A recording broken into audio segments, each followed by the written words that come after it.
Halo, di preview episode berikutnya, Nyonya Yukyung menjelaskan kepada Nyonya Jayong bahwa Nyonya Jaein menderita amnesia.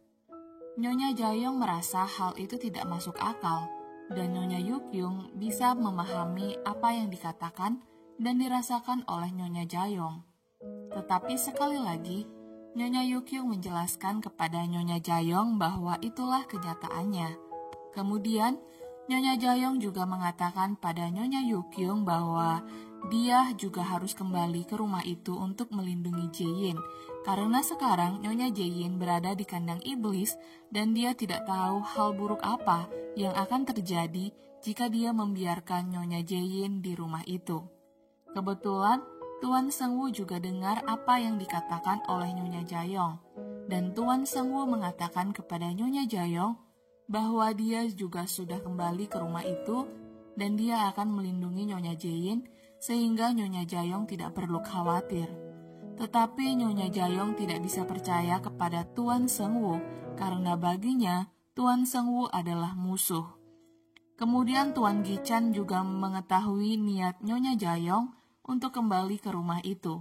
Dia terlihat tidak suka, tetapi Nyonya Seri justru memberitahu Tuan Gichan bahwa akan lebih baik jika Nyonya Jayong kembali ke rumah itu, karena dengan cara itu mereka bisa mendapatkan kesempatan untuk mencari tahu apakah Nyonya Jaein benar-benar amnesia atau tidak.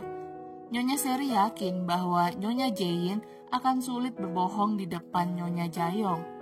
Makanya, menurutnya, membiarkan Nyonya Jayong kembali ke rumah itu adalah hal yang bagus.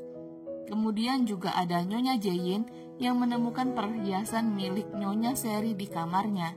Hal ini sama seperti yang dulu pernah terjadi dan tentunya Gichan panik dengan kejadian sama yang terulang kembali. Pada akhirnya, dia marah pada Nyonya Seri. Dia seperti yakin bahwa Nyonya Seri sengaja menjatuhkan perhiasannya di kamar itu untuk membuat Nyonya Jaein curiga. Dengan penuh kemarahan, Tuan Gichan bilang ke Nyonya Seri bahwa yang mencekik dia saat ini bukanlah tentang ingatan Nyonya Jaein, melainkan Nyonya Seri, dan dia menyuruh Nyonya Seri untuk diam dan tidak bertindak apapun lagi. Di akhir preview ini ditunjukkan Nyonya Jaein mengayunkan tangannya hampir menampar wajah Tuan Giman. Menurutku, tindakan Nyonya Jaein ini sangat tidak biasa, seolah-olah dia tidak mengalami amnesia.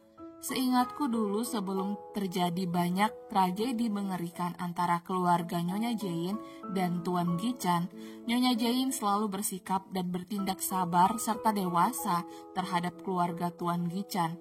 Dan dia juga selalu menghargai keluarga Tuan Gichan. Jika Nyonya Jaein memang amnesia, seharusnya sikap dan tindakannya tetap sama seperti dulu, tetapi nyatanya kini sikapnya berbeda, seolah-olah dia membenci Tuan Giman. Bagaimana menurut kalian? Apakah Nyonya Jaein benar-benar amnesia atau tidak?